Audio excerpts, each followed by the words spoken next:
Let's be honest, parenting a teenager is already a huge challenge. But when your teen is struggling with anxiety, it can feel like you're completely lost in the dark. It's confusing, it's really stressful, and it's so easy to feel like you're all alone in this. But you're not. There is a path forward, and in this explainer, we're going to walk it together and hopefully turn some of that worry into wisdom.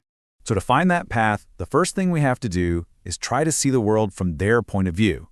For a lot of teenagers, opening up about their anxiety feels, well, terrifying. They're worried they'll be seen as weak, or that they'll be judged, or maybe, worst of all, that their very real fears will just be brushed off as teen drama. And that is the emotional reality we have to start with. And you know what? This reality is incredibly common. We're not talking about some rare thing. Research from Johns Hopkins Medicine shows that about 8% of all kids and teenagers experience a clinical anxiety disorder.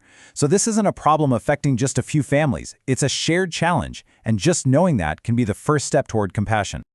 Okay, so here's our game plan for this explainer. We're going to go on a 4-part journey.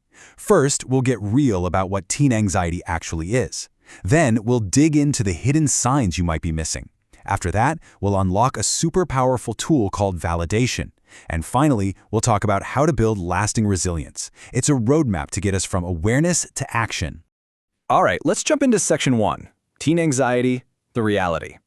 The whole goal here is to get super clear on what we're actually talking about, because, not all worry is the same. We have to understand the difference between everyday stress and a clinical disorder. Now, what's so important here is how this separates motivation from disruption. Think about it. Normal stress, like getting nervous before a big game or a final exam, that can actually be a good thing.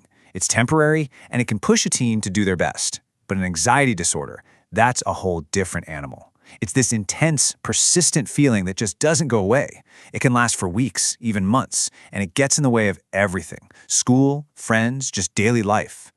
And the focus of that worry totally changes as they get older. Little kids tend to worry about outside things, like monsters under the bed. But for teens, that focus shifts inward. Their whole world starts to revolve around their performance at school, what other people think of them, and all the massive, confusing changes happening to their bodies. Their entire identity feels like it's on the line, and that is a really heavy weight to carry. Okay, that brings us to our second section, recognizing the hidden signs. And this part is absolutely crucial because anxiety, it loves to wear a disguise. What you might see as defiance or even laziness could actually be your teen's desperate attempt to manage these totally overwhelming feelings. This chart just breaks it down so perfectly. See, a teen who's refusing to go to school because of anxiety isn't trying to fight you, they are trying to avoid something that feels like a legitimate threat to them. They often look genuinely distressed. They might have physical symptoms, and deep down, they might actually want to go to school but feel completely paralyzed by fear. A defiant teen, on the other hand, is usually pushing back against authority and doesn't seem that bothered about missing school. And those physical symptoms? They are a massive tell. We're talking about frequent stomach aches, headaches that keep coming back, being tired all the time. These are basically the calling cards of anxiety. Your teen isn't necessarily trying to get out of something. Their body is literally sounding an alarm that something is wrong. And if you take one thing away from this section, please let it be this: your teen is not faking it. When their brain sees school or a party or a test as a threat, it flips the switch on the body's fight or flight response. That floods their system with stress hormones, and that causes very, very real physical pain and discomfort. The pain is real, even if the source is emotional. So what do you do in those tough moments? How do you respond? Well, that brings us to section 3, the power of validation. And listen, this is not just some pop psychology trick. This is probably the single most effective tool you have to de-escalate an emotional storm and turn a moment of conflict into a moment of connection. So what even is validation? It's simply showing your teen that you hear them and that their feelings make sense. And here's the absolute key. You see right there? You can do this even if you don't agree with them. You don't have to agree that failing a test is the end of the world to understand that, to them, in that moment, it feels like the end of the world. It's all about understanding their reality, not debating it. And there's a really simple 5-step method for this. Step 1, pay attention, like really pay attention. Put your phone down. Step 2, reflect back what you heard. Something like, okay, so it sounds like you're feeling really overwhelmed right now. Step 3, ask questions to understand, not to judge. Step 4, normalize your feeling. Yeah, I can totally see why that would be so stressful. And finally, find the logic from their perspective. It just shows them you're on their team. And here is where the rubber meets the road. Look at the difference. Phrases like just calm down or you're overreacting, those are just conversational roadblocks. They shut your team down because it tells them their feelings are wrong. But phrases like I'm here for you or wow, that sounds really difficult, those are bridges. They build trust and open the door so you can actually start solving the problem together. Which brings us to our final and maybe most important section, building lasting resilience. Because look, managing anxiety isn't just about putting out fires. It's about building a solid foundation of mental and emotional strength that's going to help your teen for the rest of their life. So what is resilience really? It's not about being tough or never feeling pain.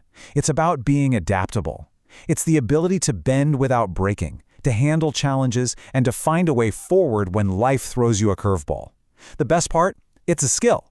And just like any other skill, it can be learned and strengthened over time. So how do we teach it? Well, experts point to these 5 pillars of resilience.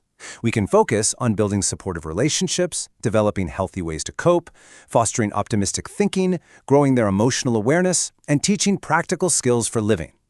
Let's look at a few powerful ways you can start building these pillars right now. The first pillar, and honestly, this one's the big one, is supportive relationships. More than anything, your teen needs to feel loved and supported by a caring adult.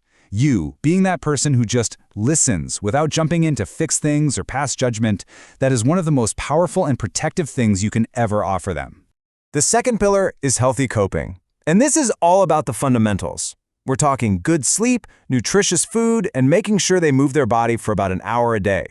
These are not luxuries, okay? They are essential tools that help regulate their mood and give their brain and body the resources they need to manage stress. And pillar number 3, optimistic thinking.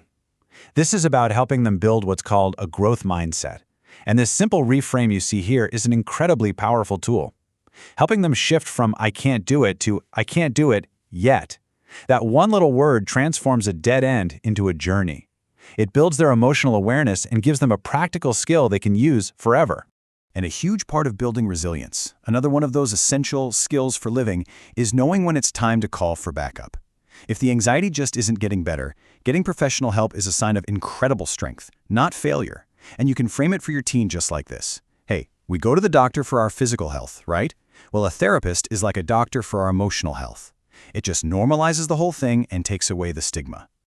So, we'll end with this question. As parents, our gut instinct is to fix things. We want to make the problem go away. But so often, the most powerful thing we can do is just listen. To listen to understand, not to reply or to fix. So, what's one small opportunity you have today to put down your fix-it toolkit and just listen? That small shift could change everything.